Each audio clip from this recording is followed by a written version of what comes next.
Hello दोस्तों, successful में आपका स्वागत है।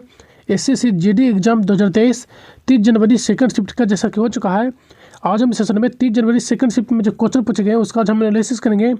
ये सभी जो क्वेश्चन होंगे दोस्तों 100% रियल एवं ऑथेंटिक क्वेश्चन होंगे, तो सेशन को पूरा जरूर देखिएगा। एक बताओ दोस्तों, हमारे इस चैनल पर पहली बार आए हैं तो इसी तरह का कंटेंट पाने के लिए हमारे चैनल को सब्सक्राइब जरूर कर लीजिएगा और बेल आइकन को भी प्रेस कर लीजिएगा, ताकि हमारा जब भी वीडियो किसी भी कंटेंट पे अपलोड होगी तो सबसे पहले आपको पता चलेगा। तो बेल आइकन को जरूर प्रेस कर लीजिएगा और इसी तरह कंटेंट पाने के लिए हमारे चैनल को सब्सक्राइब भी जरूर कर लीजिएगा और अपने दोस्तों के साथ भी अधिक से अधिक शेयर कीजिए ताकि इसका सभी बेनिफिट उठा सकें। और हाँ दोस्तों, ये हमारे द्वारा जो भी सेशन कराया जाता है उसका PDF आपको प्रोवाइड करा दिया जाता है। तो आप इसका PDF कहाँ से प्राप्त करेंगे सेशन के लास्ट में आपको बता दिया जाएगा। तो चलिए शुरू करते हैं आज का पहला क्वेश्चन जो पूछा गया था कि दिसंबर 2022 के अंत तक पश्चिम बंगाल के राज्यपाल कौन थे। तो दिसंबर 2022 तक जो थे CV आनंद बोस, नवंबर 2023-22 तक रहे थे। तो CV आनंद बोस जो है आपका करेक्ट आंसर होता। नेक्स्ट क्वेश्चन जो पूछा गया था, महात्मा गांधी किस वर्ष दक्षिण अफ्रीका से भारत लौटे थे।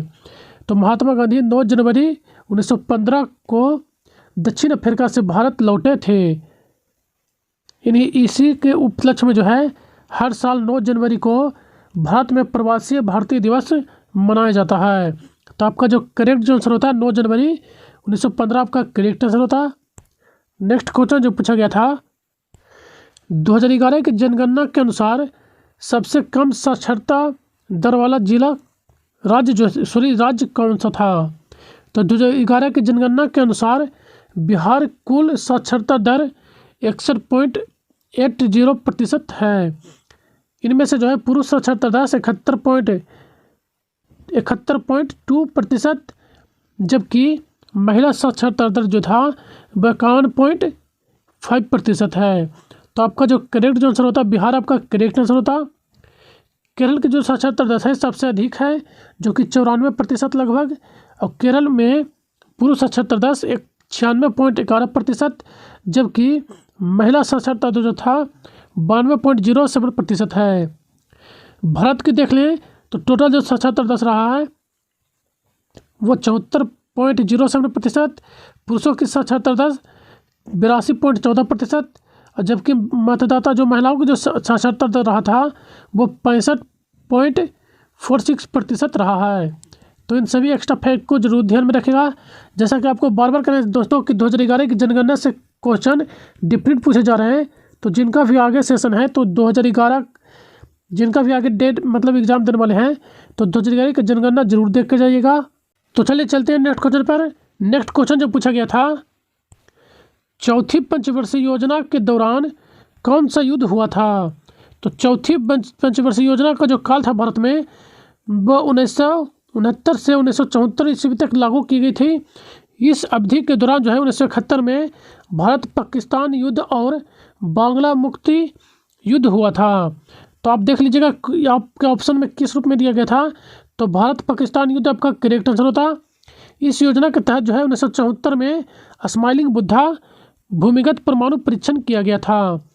चौथी पंचवर्षीय योजना जब लागू किया गया था उस समय इंदिरा गांधी भारत के प्रधानमंत्री थी। भारत में जो है हरित क्रांति की शुरुआत ने उन्नत कृषि व्यवस्था को बढ़ावा दिया था। तो इन सभी एक्स्ट्रा फैक्ट को जरूर ध्यान में रखेगा, ये सभी मोस्ट इंपोर्टेंट है। नेक्स्ट क्वेश्चन जो पूछा गया था कि सिंधु नदी की सबसे बड़ी सहायक नदी कौन सी है। तो ये क्वेश्चन हमें कंफर्म नहीं मिले थे लड़कों के दोस्तों के द्वारा जो भी एग्ज़ाम देकर आए थे। तो इसमें कोई बोल रहे थे कि बाएं तरफ से मिलने वाली, कोई भी दाएं तरफ से पूछ रहे थे। तो आप देख लीजिएगा इनमें से जो भी आपके ऑप्शन में दिया होगा आपका करेक्ट आंसर होता। तो चलिए इनसे संबंधित देख लेते हैं।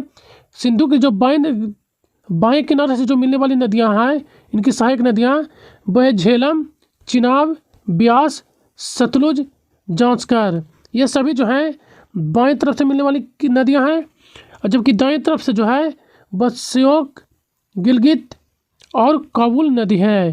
तो ये इनमें से देख लीजिएगा जो भी आपके ऑप्शन में दिया गया होगा वो आपका करेक्ट आंसर होता। तो चलिए चलते हैं नेक्स्ट क्वेश्चन पर। नेक्स्ट क्वेश्चन जो पूछा गया था, रजनी ट्रॉफी जो खेल है वो किस खेल से संबंधित है? तो ये मैं ऑलरेडी सेशन में करा दिया हूँ, तो इसलिए कहता हूँ सेशन को पूरा जरूर देखेगा, ये क्वेश्चन जरूर करके आए होंगे जो भी हमारा सेशन पूरा देखते होंगे। रजनी ट्रॉफी जो खेल जो संबंधित है वह क्रिकेट खेल से संबंधित है। तो क्रिकेट आपका करेक्ट आंसर होता।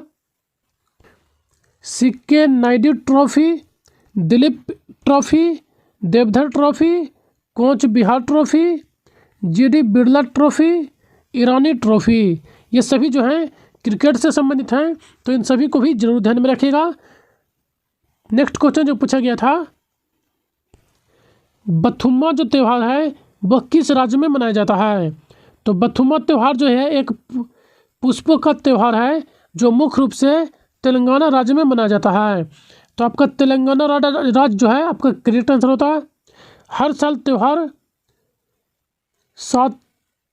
सातवाहन कैलेंडर के अनुसार 9वें दिन के लिए मनाया जाता है, यानी कि 9 दिनों के लिए मनाया जाता है। तो ये भी जरूर ध्यान में रखिएगा, ये भी क्वेश्चन में पूछा जा रहा है कि कितने दिनों तक मनाया जा रहा है। ये जो त्यौहार है भद्र पक्ष पूर्णिमा से शुरू होकर दुर्गाष्टमी तक चलता है। आमतौर पर जो है ग्रेगरी कैलेंडर के अनुसार सितंबर से अक्टूबर माह तक चलता है, तो इसे भी जरूर ध्यान में रखिएगा। नेक्स्ट क्वेश्चन जो पूछा गया था, निचली सदन यानी कि लोकसभा में कुल सदस्यों की संख्या कितनी होती है? तो निचली सदन में जो है भारतीय संविधान के उल्लेखनीय के अनुसार जो है अधिकतम 552 सदस्य लोकसभा के लिए चुने जा सकते हैं, लेकिन वर्तमान में जो है संसद की लोकसभा सदस्यों की संख्या 545 है। तो 545 आपका करेक्ट आंसर होता। और ऊपरी सदन के नाम से जो है लोकसभा राज्यसभा को जानते हैं, तो इसे भी जरूर ध्यान में रखिएगा। तो चलिए चलते हैं नेक्स्ट क्वेश्चन पर। नेक्स्ट क्वेश्चन जो पूछा गया था, चलिए उनसे संबंधित ये एक्स्ट्रा फैक्ट है दोस्तों, तो इसे भी देख लेते हैं।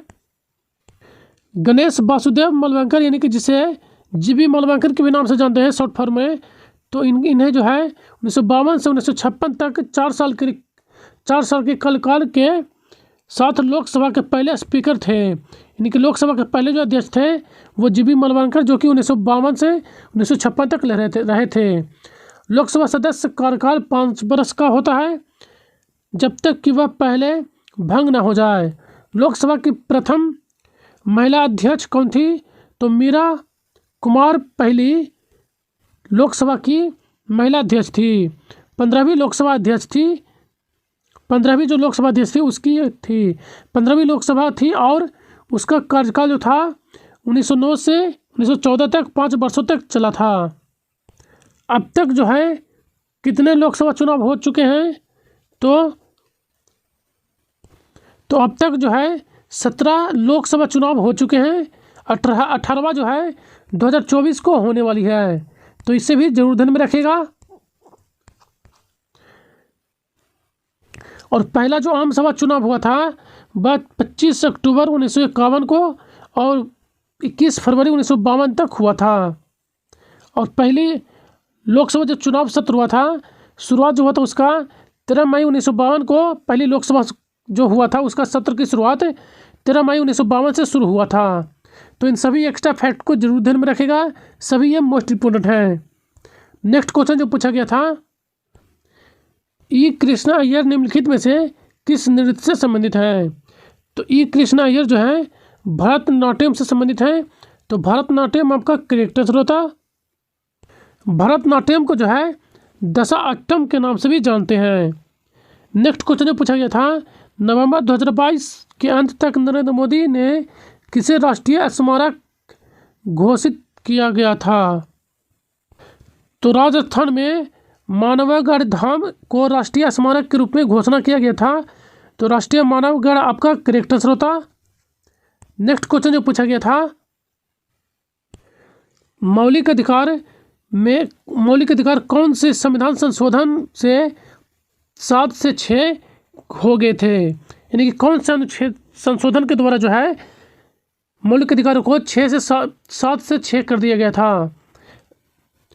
तो मूल अधिकार में देख लेते हैं। तो मूल रूप से जो है भारतीय संविधान के भाग 3 में 7 मौलिक अधिकारों को शामिल किया गया था। इसमें जो है संपत्ति का अधिकार भी शामिल था, लेकिन 44वें संविधान संशोधन 1978 के द्वारा जो है 1978 के द्वारा जो है इसे हटा दिया गया संपत्ति के अधिकार को, और अनुच्छेद 300 के 1 के तहत डाल दिया गया है, जो एक कानूनी अधिकार बन गया है। यानी कि अब जो है संपत्ति का अधिकार एक कानूनी अधिकार है। अब केवल 6 मौलिक अधिकार ही हैं। तो आपका जो करेक्ट जो आंसर होता 44वां संविधान संशोधन आपका करेक्ट आंसर होता। नेक्स्ट क्वेश्चन जो पूछा गया था,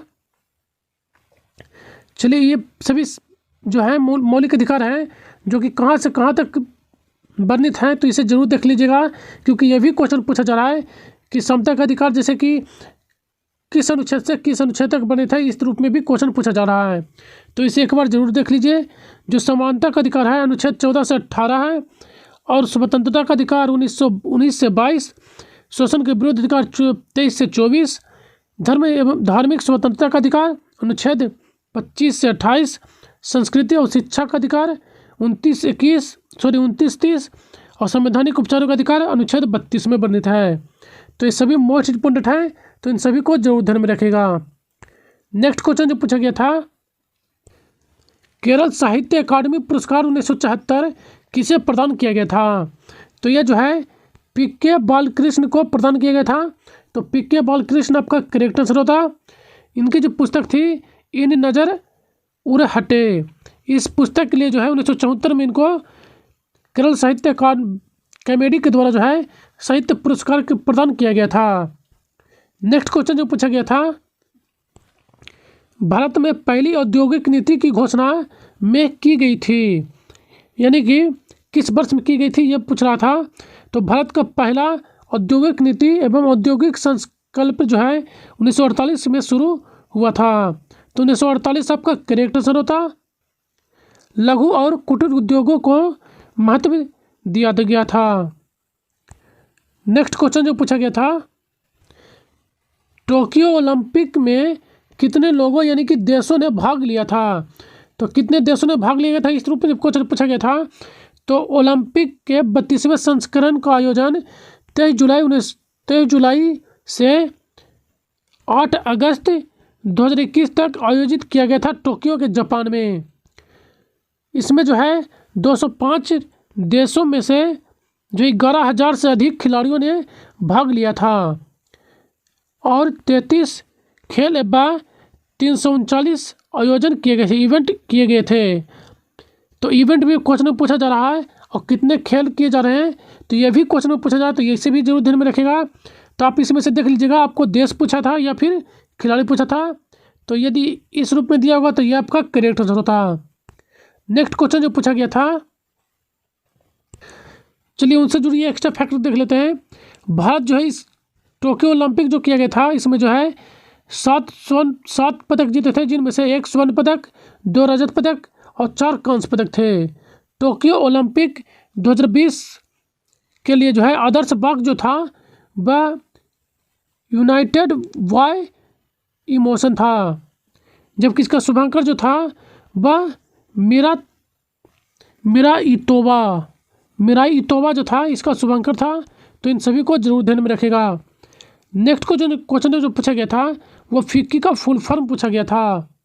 तो इसका फुल फॉर्म जो होता है federation of India chambers of commerce and industries, यानी कि भारतीय वाणिज्य और उद्योग महासंघ। इसका करेक्ट आंसर हो जाएगा।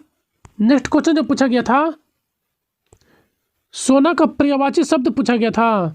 तो सोना का जो पर्यायवाची शब्द होता है कनक, स्वर्ण, हेन, हराक, जातरूप इत्यादि जो हैं ये सोना के पर्यायवाची शब्द होते हैं। तो इनमें से देख लीजिएगा जो भी आपके ऑप्शन में दिया गया होगा वो आपका करेक्ट आंसर होता। आज हमें बस इतना ही क्वेश्चन मिले दोस्तों। यदि कंटेंट पसंद आया हो, यदि क्वेश्चन 100% रियल एवं ऑथेंटिक क्वेश्चन है तो एक लाइक तो जरूर कीजिएगा दोस्तों, और अपने दोस्तों के साथ भी अधिक से अधिक शेयर कीजिए ताकि इसका सभी बेनिफिट उठा सकें। और हमारे तो इसका जो PDF है आपको टेलीग्राम चैनल पे मिल जाएगा, तो आप हमारे टेलीग्राम चैनल पे ज्वाइन कर लीजिएगा। टेलीग्राम चैनल का जो लिंक है डिस्क्रिप्शन में दे दिया गया है, तो आप वहाँ से टेलीग्राम चैनल को ज्वाइन कर सकते हैं। कोई भी सुझाव यदि हो तो हमें कमेंट बॉक्स में अपना सुझाव जरूर दीजिएगा। और यदि हमारे चैनल पर पहली बार आए हैं दोस्तों तो इसी तरह का कंटेंट पाने के लिए हमारे चैनल को भी सब्सक्राइब जरूर कर लीजिएगा। तो सेशन में बने रहने के धन्यवाद। Thank you.